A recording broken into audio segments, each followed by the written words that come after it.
Hi, welcome back to the Deep Dive series, episode 16, and today we're going to take a look at my 2023 rally car collection. As always, this is a extended look at a short part of my 300 car musical garage tour, so if you've not seen that, it will be linked. I suggest you watch that first. My first car is of course a classic race car, the Mark I Ford Escort or the Retinue in game. Base mine ran is RS 1600, which was up for sale on a race car advert. It's an ex-works car driven by some very famous people, including Tommy Mackinnon, for example. The game is very generous in giving you a lot of parts for certain rally builds, especially for this one, for example. We have the Gulf livery, we have the rally lights. You can actually get pretty close. I do think the crew colour, and I'm sorry I don't know which one I used, so I had to list both, is reasonably close to the Gulf blue. I don't think it's perfect. It's not as far away as it looks in this image. I think the garage distorts the colours a bit, but you may well just want to use the light blue in the game, or indeed research your own Gulf blue. Fortunately, this car has been discontinued. I don't know why. Why do they take such popular ones and discontinue them? Anyway, this is one that when it comes back, I would highly recommend picking up for a number of different classic race or rally collections. I used to watch a lot of rallying in the 80s and 90s, and that's when cars like this were going round. The Calico GT4, the ST205 version, in the iconic Castrol livery, was driven by many drivers, including Juha Kankkunen. As soon as the Calico GTF came out in game and I found I could have this zero gas livery, I started doing my tuner rep every day, and it took me about 2 years until I finally had level 184 where you unlock this livery. There are some other decent rally liveries ahead of this, but this is the one I wanted. And although I've rebuilt many of these cars already, I'm never going to rebuild this one. I've never found a build that I want on it more than this specific car. It does understeer quite a bit, but it's fast and effective. So if you want a not particularly interesting but almost guaranteed way to win a tuner race, use this. No rally garage would be complete without at least one Subaru Impreza in it, but I'm really bored of having the McRae, the 555 blue one. We see that so often, so I spent some time and decided to make Gregoire de Mavius Subaru. Now, to make this, you need a very, very specific colour, and it wasn't available anywhere for me to grab, so I had to make it up myself by scanning photos, etc., as shown in my crew colour video. It took me a lot of goes, a lot of iterations, till I got the colour I was truly happy with. So please do take a note of this code and use it. We do, of course, have a livery that gives roughly the right colours as well, so you can get very, very close. Not only do I really like this build, not only do I really like this car, but in fact this is the one that I use for the tuner races. Maybe not quite as easy as the one you just saw, but I find it a lot more satisfying to drive, and I think it is the best tuner car. There is a huge amount of in-game customization available for this car as well, unlike the next one, the Omnis, where there's hardly any. And my reason for choosing this Pikes Peak version of the Audi Sport Quattro is really just that it matched the livery that we already have. I mean, I couldn't add the extra big splitter/wing at the front, for example, but the back wing and everything else is pretty close. Like the previous three cars, this is an absolute classic rally car, and it absolutely has to be, I think, in any decent rally collection. Well, at least the Omnis has some visual customization. The Desert Raid here has none. All you can do on this is one of two liveries, which are at least based on real-world liveries, thank goodness. The one I've used here, the Badger one, is based strongly on HS Rally teams. And that is your lot. Still, you have a pretty competent and fun off-road vehicle, and it's certainly a standout type of car, if you can call it a car, to have in this sort of garage. It's still no customization at all at $700,000 does seem a bit mean. I neglected to write the team in for the garage tour, but hopefully I've corrected that here in red. And moving on now to the Anis Hellion, based strongly on the Nissan Patrol. You have quite a few choices for builds on this vehicle. I've gone for one of the Dakar type builds, and I've done as close as I can the Repsol liveried car. I mean, the one we're given, it's not that great, let's be honest, and it doesn't even go over the window plating, unfortunately, but it's the best I felt that I could do. The Fanta liveried cars are very popular, but I couldn't really manage that with what was in the game at all.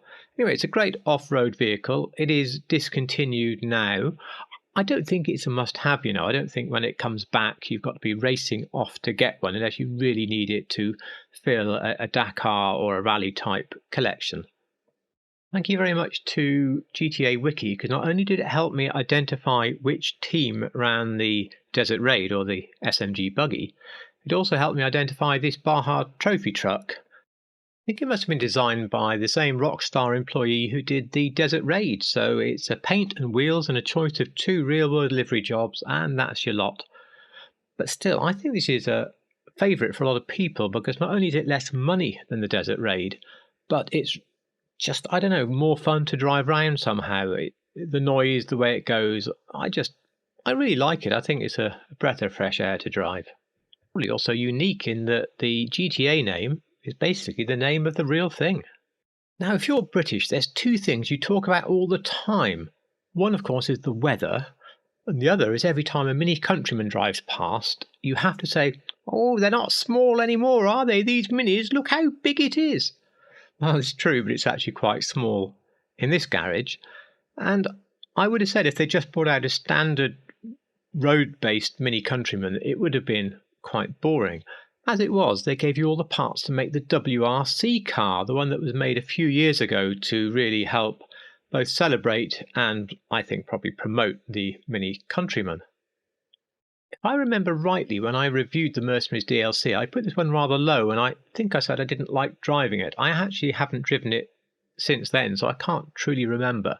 But I do like having it for definite as a static exhibit in my garage, so whether it's worth all the money for that, I don't know. The next car, IRL, was worth about $8 million, which is a lot more than it ever cost in the game. It's discontinued in the game now, but it will come back at some point, and when it does, I really do highly recommend this for a classic garage. It's based on the Ferrari 250 GT Berlinetta. They made about 77 of those, and I think it was 9 of them were used for things like the Tour de France, which was a 10-day road race around France. So it should say Berlinetta, but they were popularly nicknamed as the Tour de France edition for that reason. And I thought it was well worth making up the correct crew colour and doing the car like this, because Rockstar so kindly gave us the perfect livery. They obviously had this build very much in mind. Now we also have, of course, the Grotti Stinger in game, which is supposed to be the 250 short wheelbase. Well, I feel you have to both squint and be quite drunk to see the 250 short wheelbase in that. But with this one, you only have to squint, really. So I think of the 2, if I was picking one for my classic car Ferrari collection, it would actually be this one, the GT500. Of course, this is more of a road rally car, a bit like a Mille Miglia car, than it is a rough surface car like the ones we've seen so far. This next one, this last one, is so cute. You just want to pick it up and cuddle it, really. I think it looks fantastic. The Brioso Widebody, of course, is based on the standard Brioso. The Fiat 500, the Topolino, the little mouse. We were given that road version quite some time ago for free. And I nearly got rid of it 2 or 3 times, because whilst it looked fantastic for what it was, it looked so close. I just didn't have any need for an original Fiat 500 in really any of my collections.